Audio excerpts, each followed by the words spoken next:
नील ने फौरन आगे बढ़कर उसके दोनों कंधों को मजबूती से थामा। उसने अपनी नजरें तारा की आंखों में गड़ा दी ताकि उसे यकीन दिला सके। मेरी तरफ देखिए, इस बार आप अकेली नहीं हैं। मैं आपके साथ खड़ा रहूंगा, आपके घर वालों के सामने और भैया के सामने भी। ये सिर्फ कानूनी पेपर्स नहीं है, ये आपकी आज़ादी का रास्ता है। नील की बात सुनकर तारा की घबराहट थोड़ी कम हुई, पर डर की एक महीन लकीर अब भी उसके माथे पर थी। नील ने उसे सहारा दिया और धीमी आवाज में कहा, जब तक आप ना चाहें कोई आपको आपकी मर्जी के खिलाफ उस घर की दहलीज पार नहीं करा सकता। बस एक बार हिम्मत जुटाइए। तारा ने एक लंबी सांस ली और नील के हाथ पर अपना हाथ रख दिया। उसे एहसास हुआ कि अब पीछे मुड़ने का कोई रास्ता नहीं है। उस छोटे से कमरे में अब सन्नाटा तो था, पर उस सन्नाटे में एक नया संकल्प भी जन्म ले रहा था। वहीं तारा के मायके का वो आंगन जो कभी खुशियों की गूंज से भरा रहता था, आज किसी कुरुक्षेत्र के मैदान जैसा लग रहा था। बाहर की तपिश से कहीं ज्यादा गर्मी घर के अंदर के माहौल में थी। महेंद्र जी के घर के सामने दो बड़ी गाड़ियां खड़ी थीं, जो इस बात का सबूत थी कि हवेली के लोग यहाँ धमक चुके हैं। अंदर का नजारा रूह कपा देने वाला था। रतन सिंह बीच आंगन में खड़ा होकर चीख रहा था। उसके चेहरे पर गुस्सा और एक अजीब सी सनक थी। उसके बगल में दिग्विजय सिंह सोफे पर बड़े ही रौब से बैठे थे, जैसे किसी अपराधी की अदालत लगा रहे हों। हद हो गई है बदतमीजी के महेंद्र जी, रतन ने चिल्लाते हुए कहा। आपकी बेटी मेरे छोटे भाई को बहला फुसलाकर अपने साथ भगा ले गई। 3 दिन से दोनों गायब हैं। हमारे खानदान की नाक काट दी उसने। पूरे शहर में थू थू हो रही है कि दिग्विजय सिंह की बहू अपने ही देवर के साथ फरार है। क्या यही संस्कार दिए थे आपने अपनी बेटी को? महेंद्र जी सिर झुकाए खड़े थे। उनकी आंखों में बेबसी और गहरी शर्मिंदगी थी। यश चाचा डरे हुए कोने में खड़े थे। उन्हें लग रहा था कि अब इस घर की इज्जत कभी वापस नहीं आएगी। वहीं दूसरी तरफ विशंबरनाथ अपनी कुर्सी पर चुपचाप बैठे थे। उनकी आंखों में सन्नाटा था, पर तारा की माँ सावित्री जी उनके बगल में खड़ी होकर आंखें पोंछ रही थी और बार बार कह रही थी, नहीं, ऐसा नहीं हो सकता, मेरी तारा ऐसी नहीं है। वो अपनी मर्यादा नहीं लांघ सकती। जरूर कोई गलतफहमी हुई है। विक्रम चाचा ने तिरस्कार से हंसते हुए कहा, गलतफहमी? 3 दिन से गायब हैं वो। नील जैसा सीधा लड़का उसके जाल में फंस गया। तभी घर के दरवाजे पर 2 साए उभरे। शोर अचानक थम गया। सबकी नजरें दरवाजे की तरफ मुड़ गईं। तारा और नील घर के अंदर दाखिल हुए। तारा के बाल खुले हुए थे और चेहरे पर थकान थी, पर उसकी आंखों में वो पुराना डर नहीं था। विभाजी, जो वहीं मौजूद थी, तारा को देखते ही बिफर पड़ी।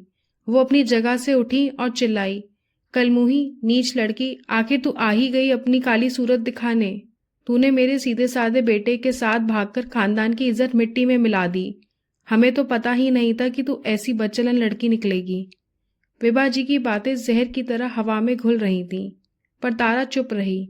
सावित्री जी अपनी बेटी की तरफ दौड़ना चाहती थी, पर महेंद्र जी ने सख्त आंखों से उन्हें रोक दिया। रतन का चेहरा गुस्से से लाल हो गया। वो तेजी से तारा की तरफ बढ़ा। तेरी इतनी हिम्मत? उसने चिल्लाते हुए अपना हाथ हवा में उठाया ताकि तारा के चेहरे पर एक जोरदार तमाचा जड़ सके। तारा ने डर के मारे अपनी आंखें बंद कर लीं, लेकिन वो थप्पड़ तारा तक पहुंचने से पहले ही हवा में रुक गया। नील ने बीच में आकर रतन का हाथ हवा में ही दबोच लिया। नील की आंखों में वो आग थी जो किसी ने पहले कभी नहीं देखी थी। खबरदार जो तारा पर दोबारा हाथ उठाने की कोशिश भी की। नील की आवाज इतनी ठंडी और भारी थी कि पूरे आंगन में सन्नाटा छा गया। रतन ने हाथ छुड़ाने की कोशिश की, पर नील की पकड़ लोहे जैसी थी। नील, तू पागल हो गया है? छोड़ मेरा हाथ। तू अपनी माँ और भाई के सामने इस लड़की की तरफदारी कर रहा है। तू जानता भी है ये क्या कर रही है? इस लड़की ने हमारे खानदान की इज्जत नीलाम कर दी है और तू इसके लिए अपने भाई पर हाथ उठा रहा है। नील ने रतन का हाथ झटके से पीछे कर दिया और तारा के आगे ढाल बनकर खड़ा हो गया। दिग्विजय सिंह सोफे से खड़े हुए। उनकी आवाज में कड़क थी, नील, ये क्या बदतमीजी है? इस लड़की को छोड़ो और हमारे साथ घर चलो। इसने तुम पर जो जादू किया है हम सब जानते हैं। विभाजी ने तुरंत आग में घी डाला। वो सावित्री जी की ओर मुड़कर बोली, देख लीजिए सावित्री बहन, अपनी आंखों से देख लीजिए अपनी लाडली के कारनामे, कैसे मेरे बेटे को अपने काबू में कर लिया है। जवानी का नशा चढ़ा है इसे, तभी तो समाज की कोई फिक्र ही नहीं है। नील ने अपनी माँ की तरफ देखा और साफ शब्दों में कहा, माँ, मुझे किसी ने काबू नहीं किया है। मैंने वही किया जो एक इंसान को करना चाहिए। अगर किसी चीज ने मुझे बदला है तो वो है उस हवेली के जुल्म। आप इसे जादू कह रही हैं, मैं इसे इंसानियत कहता हूँ, जो शायद उस हवेली की दीवारों में कहीं मर चुकी है। माहौल और भी तनावपूर्ण हो गया। पल्लवी चाची ने बीच में ही तंज कसा, वाह, अब तुम हमें इंसानियत सिखाओगे? नील, तुम अभी बच्चे हो, तुम्हें इस लड़की की मासूमियत के पीछे का चेहरा नहीं दिख रहा। ये तुम्हें मोहरा बना रही है ताकि ये इस घर की बदनामी कर सके और आजाद हो सके। तारा खामोश खड़ी रही। उसकी सिसकियां पूरे हॉल में सुनाई दे रही थीं। उसने अपने पिता महेंद्र जी की तरफ देखा। उम्मीद थी कि शायद वो उसका साथ देंगे, पर महेंद्र जी का सिर शर्म से झुका हुआ था।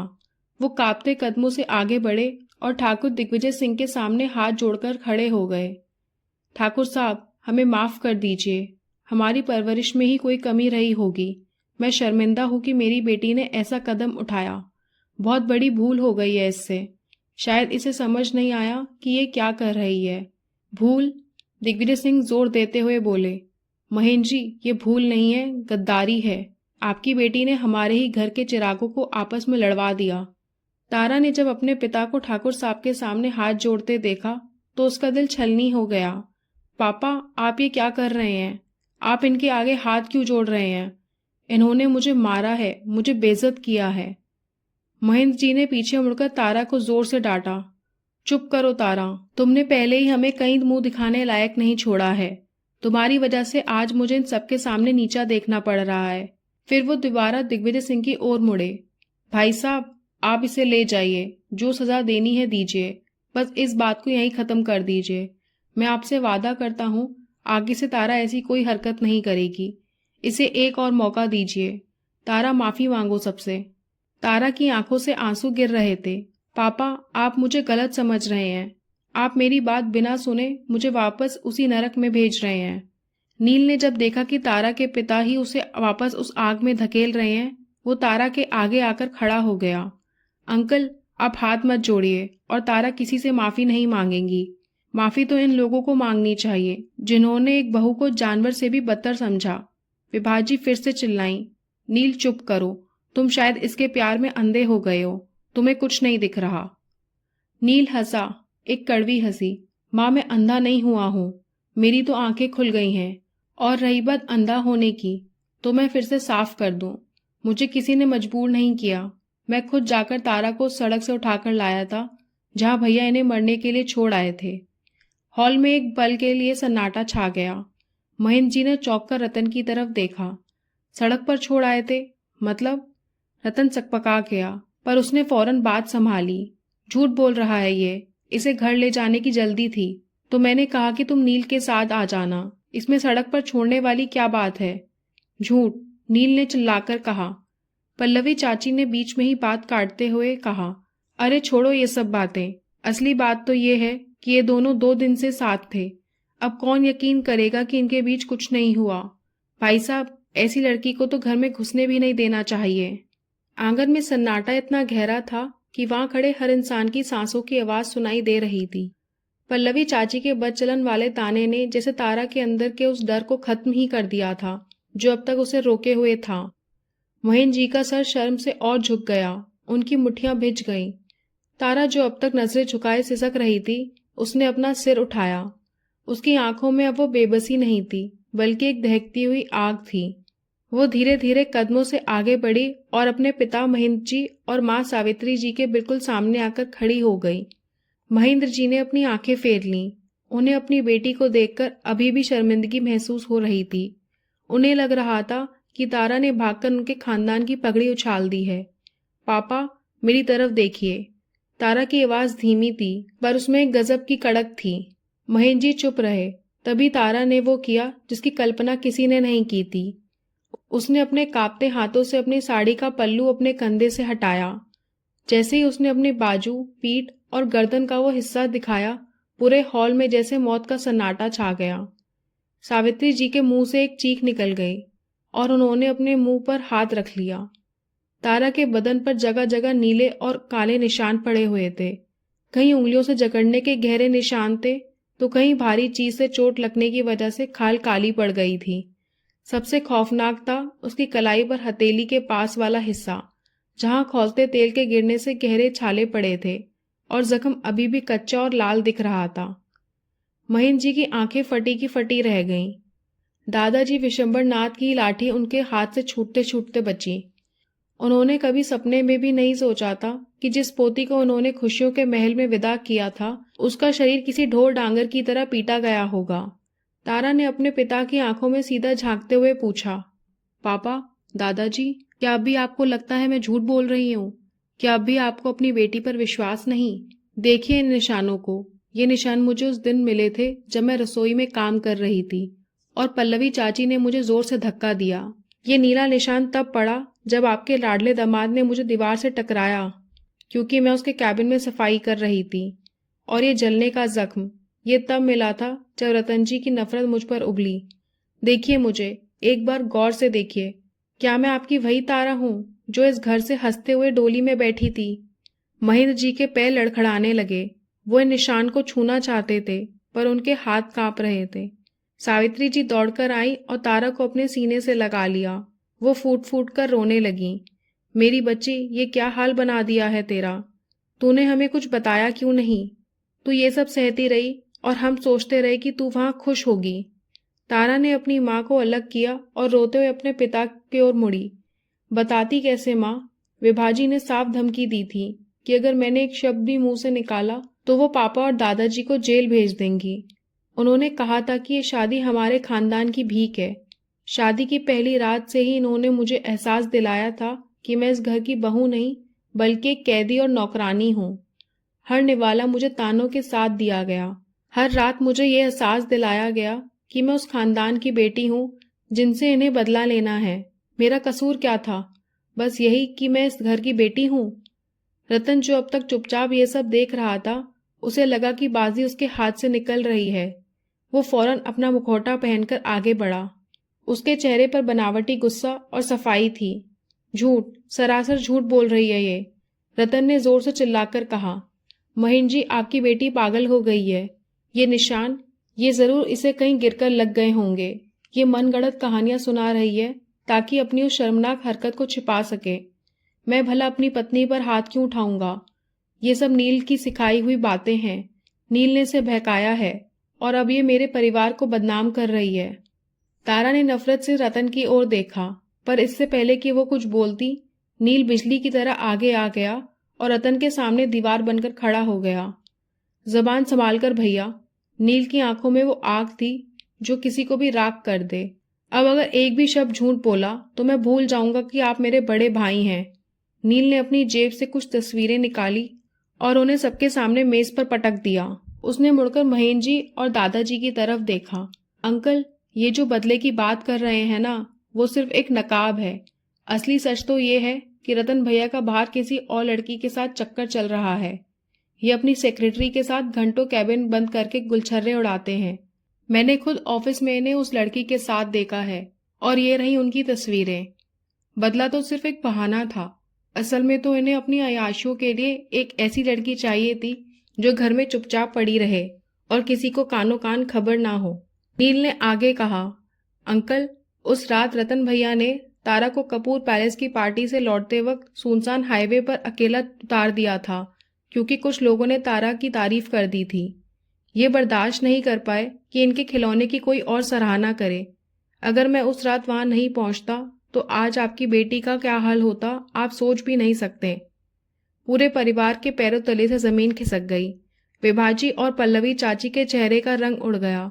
दिग्विजय सिंह, जो अब तक अहंकार में खड़े थे, उनकी गर्दन धीरे धीरे झुकने लगी। महेंद्र जी का शरीर गुस्से से कांपने लगा। उनकी मुट्ठियां भिज गईं और चेहरा गुस्से से तमतमा उठा। जो पिता अब तक अपनी बेटी को अपराधी समझ रहे थे, उनका दिल अब उस नफरत से भर गया जो उन्हें ठाकुरों के प्रति महसूस हो रही थी। दादाजी अपनी कुर्सी से खड़े हुए और दिग्विजय सिंह के पास पहुंचे। दिग्विजय सिंह ने बोलने के लिए मुंह खोला, पर दादाजी ने उन्हें वहीं चुप करा दिया। बस, बहुत हुआ ठाकुर साहब। दादाजी की आवाज में वो कड़क थी जो बरसों पहले हुआ करती थी। बहुत सुन ली आपकी खानदानी इज्जत की बातें। हम तो सीधे साधे लोग थे। हमने सोचा कि पुरानी दुश्मनी को दफन करके एक नया रिश्ता जोड़ते हैं। हमें लगा कि आपके दिल भी बड़े होंगे। आप भी सच में पुरानी दुश्मनी भुलाना चाहते हैं और एक नए रिश्ते की शुरुआत करना चाहते हैं। पर आप तो अंदर से इतने खोखले निकले, ये हमने सपने में भी नहीं सोचा था। आपने तो हमारी बच्ची की रूह तक को छलनी कर दिया। महेंद्र जी भी अब और चुप नहीं रह सके। वो शेर की तरह दहाड़ते हुए ठाकुर दिग्विजय और रतन की आंखों में आंखें डालकर खड़े हो गए। शर्म आनी चाहिए आप सबको, महेंद्र जी चिल्लाए। उनकी आवाज पूरे घर में गूंज रही थी। ठाकुर साहब, हमने अपनी बेटी बड़े लाड़ प्यार और अनमानों के साथ आपके घर ब्याई थी। हमने सोचा था कि आप लोग इसकी कदर करेंगे, इसे अपनी बेटी मानेंगे। हमने तो अपनी इज्जत, अपना मान सम्मान सब आपके आगे रख दिया था। और आपने क्या हाल बना दिया मेरी फूल जैसी बच्ची का। आपके मन से वो 20 साल पुरानी बात कभी निकली ही नहीं थी। वो सारा सुलह का नाटक, वो हाथ जोड़ना, वो शादी का प्रस्ताव, सब एक घटिया ढोंग था ताकि आपकी वो पुरानी दुश्मनी की प्यास बुझ सके। आप सिर्फ बदला लेना चाहते थे और बदला लेने के लिए तारा की जिंदगी को खिलौना बना दिया। आप उसे तिल तिल मारते रहे, उसे जलील करते रहे और हम बेवकूफों की तरह आपकी खातिरदारी करते रहे। धिक्कार है आप जैसे लोगों पर। उस वक्त उनकी नजरों में रतन के लिए इतनी नफरत थी कि रतन ने अपनी नजरें नीचे झुका ली। रतन सिंह, तुम इंसान कहलाने के लायक नहीं हो। तुम बस अपनी नफरत की आग को बुझाने के लिए मेरी बेटी को ढाल बनाकर लाए थे। तुमने सोचा कि तुम उसे तड़पाओगे और हम चुपचाप देखते रहेंगे। तुम्हें क्या लगा हमारे हाथ बंधे हुए हैं? महेंद्र जी का गुस्सा काबू से बाहर था। उन्होंने आगे कहा, ठाकुर साहब, आज मेरा सिर शर्म से नहीं बल्कि नफरत से झुका हुआ है आप लोगों के प्रति। हमने अपनी बेटी को पाल पोस कर बड़ा किया, उसे संस्कार दिए, और आपने उसे क्या दिया? जख्म, आंसू और अपमान। आप जैसे लोग रसूखदार हो सकते हैं, पर दिल से आप लोग कंगाल हैं। आपके मन में जो कचरा भरा है वो कभी साफ नहीं हो सकता। आपने सोचा कि आप एक मासूम लड़की से बदला लेकर महान बन जाएंगे। नहीं, आपने तो खुद को और अपने पूरे खानदान को नीचे गिरा दिया है। जिस घर में बहू बेटी की आंखों में आंसू हो वो घर नहीं नरक होता है, और आप लोग उस नरक के रखवाले हैं। आप लोग आए थे ना यहाँ इज्जत की बात करने, कहाँ है आपकी इज्जत? वो तो उसी दिन मर गई थी जिस दिन आपने हमारी बेगुनाह बेटी पर हाथ उठाया था। महेंद्र जी ने रुककर तारा को देखा, जो अपनी माँ के सीने से लगकर अब भी हिचकियां ले रही थी। तारा सिसकते हुए बोली, पापा, क्या यही वो घर है जहाँ आपने मुझे खुश रहने के लिए भेजा था? क्या इसी खानदानी इज्जत के लिए आपने अपनी बेटी को इन भेड़ियों के आगे दान कर दिया? महेंद्र जी की आंखों में आंसू छलक पड़े। वो तारा के पास आए और उसे अपने गले से लगा लिया। नहीं बेटा, मुझे माफ कर दो। मैं अपनी इज्जत के चक्कर में अंधा हो गया था। मैंने तुझे उस नरक में ढकेल दिया। मुझे माफ कर दो। पूरे परिवार के लोग सन्न थे। तारा के पिता का ये रूप किसी ने नहीं देखा था। दिग्विजय सिंह का चेहरा काला पड़ चुका था। विभाजी और पल्लवी चाची अब एक शब्द बोलने की हिम्मत नहीं कर पा रही थी। तारा अब भी रो रही थी, पर उसके आंसुओं में अब एक राहत थी। उसे लग रहा था कि आज उसका सच उन लोगों तक पहुंच गया है जिनसे उसे सबसे ज्यादा उम्मीद थी। नील वहीं खड़ा था, उसकी मुट्ठियां अभी भी बिछी हुई थीं। उसने महेंद्र जी की हर बात को सुना और उसे महसूस हुआ कि सच की ताकत क्या होती है। महेंद्र जी अब पूरी तरह बदल चुके थे। उनकी आंखों में अब वो लाचारी नहीं थी। उन्होंने मुड़कर ठाकुर दिग्विजय सिंह की तरफ देखा और बहुत ही कड़े शब्दों में कहा, ले जाइए अपनी ये गाड़ियां और अपना ये झूठा रसूख यहाँ से। आज से मेरी बेटी का उस जहरीले खानदान से कोई रिश्ता नहीं है। रतन ने अपनी हार को भांपते हुए आखिरी बार हक जताने की कोशिश की और फुसफुसाते हुए कहा, पर ये मेरी पत्नी। खबरदार, महेंद्र जी ने उसे अपनी उंगली दिखाते हुए गरजदार चेतावनी दी। दोबारा पत्नी शब्द अपनी इस गंदी जुबान से मत निकालना। तुमने उसे उस रात सुनसान सड़क पर मरने के लिए छोड़ दिया था ना। आज मैं तुम्हें और तुम्हारे पूरे परिवार को अपनी इस चौखट से बाहर निकालता हूँ। आज के बाद अगर किसी ने भी मेरी तारा की तरफ आंख उठाकर भी देखा तो महेंद्र सिंह वो करेगा जो उसने आज तक नहीं किया। दिग्विजय सिंह समझ गए कि अब यहाँ रुकने का कोई फायदा नहीं है, क्योंकि अब बात सिर्फ घर की नहीं बल्कि इज्जत तक पहुंच गई थी। वो बिना पीछे मुड़े तेज कदमों से गेट की तरफ चल दिए। विभाजी और पल्लवी चाची भी सिर झुकाए उनके पीछे भागी। रतन का गुस्सा पागलपन की हद तक पहुंच चुका था। उसने अपनी हार का सारा गुस्सा निकालने के लिए एक आखिरी बार नील को मारने के लिए हाथ उठाया, पर नील ने उसके हाथ को वहीं रोक दिया। नील ने उसकी आंखों में आंखें डालकर ठंडे लहजे में कहा, जाइए भैया, वरना पुलिस को बुलाने में मुझे 1 मिनट भी नहीं लगेगा। और हाँ, ये लीजिए, ये आपके और तारा के डिवोर्स के पेपर्स हैं। इन पर साइन करके शाम तक भिजवा देना, वरना मुझे आपकी वो काली करतूतें वाली वीडियो लीक करने में देर नहीं लगेगी। याद रखिएगा, आपकी एक गलती और आपका एक खानदानी रसूख मिट्टी में मिल जाएगा। रतन का चेहरा गुस्से से तमतमा उठा। उसका गला रुंध गया। वो चाहकर भी कुछ बोल नहीं पा रहा था, क्योंकि नील के पास उसके खिलाफ वो सबूत थे जो उसे और पूरे परिवार को बर्बाद कर सकते थे। वो बेबसी और नफरत से भरा हुआ पैर पटकते हुए वहां से चला गया। तारा अपने पिता के सीने से लगकर फूट फूट कर रोने लगी। आंगन में अब सिर्फ तारा की सिसकने की आवाज आ रही थी, पर ये सिसकियां अब दर्द की नहीं बल्कि राहत की थीं। महेंद्र जी ने उसके सर पर हाथ रखा और भर्राई हुई आवाज में बोले, बेटा मुझे माफ कर दे, मैं तुम्हें देख नहीं पाया, पर अब तुम सुरक्षित हो और ये तुम्हारा घर है। तुम्हें यहाँ किसी से डरने की कोई जरूरत नहीं है। नील वहां खड़ा इस नजारे को देख रहा था। उसके दिल को एक गहरी तसल्ली थी कि उसने तारा को उस कैद से आजाद करा लिया है। महेंद्र जी ने नील की तरफ देखा और आगे बढ़कर उसे कसकर गले लगा लिया, पर कुछ बोल नहीं पाए। उनकी खामोशी नील को शुक्रिया कह रही थी। तारा ने एक चैन की सांस ली। उसे लग रहा था कि उसके शरीर के जख्म अब भरने शुरू हो गए हैं। उसने अपनी धुंधली और बीकी आंखों से नील को देखा। उसे आज पहली बार एहसास हुआ कि वो सिर्फ आजाद नहीं हुई है, बल्कि उसे एक ऐसा इंसान मिला था जिसने उसे खुद के लिए लड़ना और उम्मीद करना सिखाया था। उस तूफान के थमने के बाद घर में एक अजीब सी शांति छा गई थी। शोर थम गया था, पर हवा में अभी भी उस कड़वाहट की गूंज बाकी थी। आंगन में शाम का धुंधला का उतर आया था। नील बरामदे में अकेला खड़ा था। उसकी नजरें डूबते सूरज पर थीं, पर मन कहीं और था।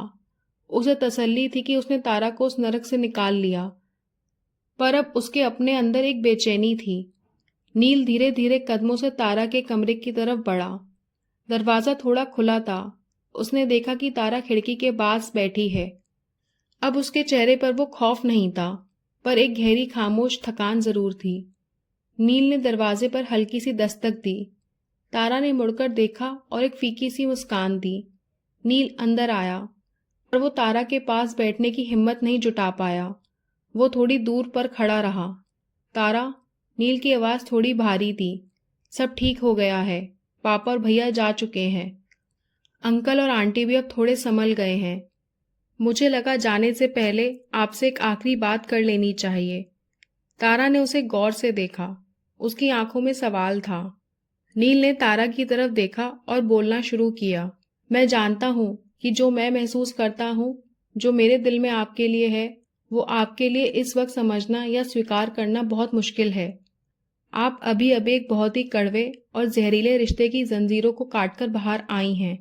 आपकी रूह अभी भी घायल है और मैं नहीं चाहता कि मेरे जज्बात आप पर किसी बोझ की तरह लगें। मैं आपको मजबूर नहीं करना चाहता। नील ने एक लंबी सांस ली और खिड़की की तरफ देखने लगा। मैंने तय किया है कि मैं वापस विदेश चला जाऊंगा, जहां मैं इतने सालों से रहकर पढ़ा हूं। यहाँ की यादें, यहाँ का माहौल शायद हम दोनों को आगे बढ़ने नहीं देगा। मैं वहीं अपनी एक नई जिंदगी शुरू करूंगा। मैं नहीं चाहता कि मेरी मौजूदगी आपको आपके बीते हुए कल की याद दिलाती रहे। नील की आवाज में एक अजीब सा दर्द था। उसने आगे कहा, पर जाने से पहले मैं ये कहना चाहता हूँ कि अगर कभी भी जिंदगी में किसी भी मोड़ पर आपको लगे कि आपको मेरी जरूरत है, तो बस एक बार मुझे याद कर लेना। मैं कहीं भी रहूं, आपके लिए हमेशा हाजिर रहूंगा। और उस रात, उस घर में, अगर मैंने जाने अनजाने में कोई मर्यादा लांघने की कोशिश की हो या मेरी किसी बात से आपको ठेस पहुंची हो, तो मुझे माफ कर देना। नील की आंखों में नमी आ गई। उसने अपना बैग उठाया और मुड़ने ही वाला था कि अचानक उसे अपनी कलाई पर एक ठंडा और कोमल स्पर्श महसूस हुआ। तारा ने उसका हाथ पकड़ लिया था। नील वहीं रुक गया। उसने पलटकर देखा। उसकी आंखों में आंसू नहीं थे, बल्कि एक चमक थी जिसे नील पहचान नहीं पा रहा था। इतनी आसानी से हार मान ली तुमने? तारा ने बहुत ही धीमी आवाज में पूछा। नील हैरान रह गया। तारा, मैं बस आपकी खुशी चाहता हूँ। तारा ने उसका हाथ छोड़ा नहीं, बल्कि थोड़ा और मजबूती से थाम लिया। वो नील के थोड़ा करीब आई और बोली, सबसे पहले तो थैंक यू नील। शुक्रिया मेरा साथ देने के लिए। शुक्रिया उस वक्त मेरे लिए अपनों से लड़ने के लिए, जब मेरा अपना परिवार मुझसे नजरें चुरा रहा था। अगर तुम ना होते तो शायद आज मैं किसी शमशान में होती या फिर अपनी जिंदगी के खत्म होने का इंतजार कर रही होती। तुमने मुझे सिर्फ उस हवेली से नहीं निकाला, तुमने मुझे खुद से मिलाया है। नील खामोश खड़ा सुनता रहा। तारा ने थोड़ा रुककर उसकी आंखों में झांका और मुस्कुराते हुए पूछा, उस दिन उस पुराने घर में बारिश वाली रात को तुम कुछ कह रहे थे ना मुझसे? क्या वो बातें भूल गए? नील ने अपनी नजरें झुका ली। वो वही पुराना सीधा सादा नील लग रहा था। वो जज्बात तो आज भी वही हैं तारा, पर मुझे लगा कि मैं शायद आपके लिए एक नया बोझ बन रहा हूँ। नील, उस दिन जब तुमने मेरा हाथ थामा था और अपनी चाहत का इजहार किया था, तब मैंने तुम्हें मना कर दिया था। जानते हो क्यों? अगर मैं उस दिन तुम्हें हाँ कह देती तो मेरी पसंद नहीं बल्कि मेरी मजबूरी लगती। मुझे लगता कि एक डूबते हुए इंसान ने तिनके का सहारा ले लिया।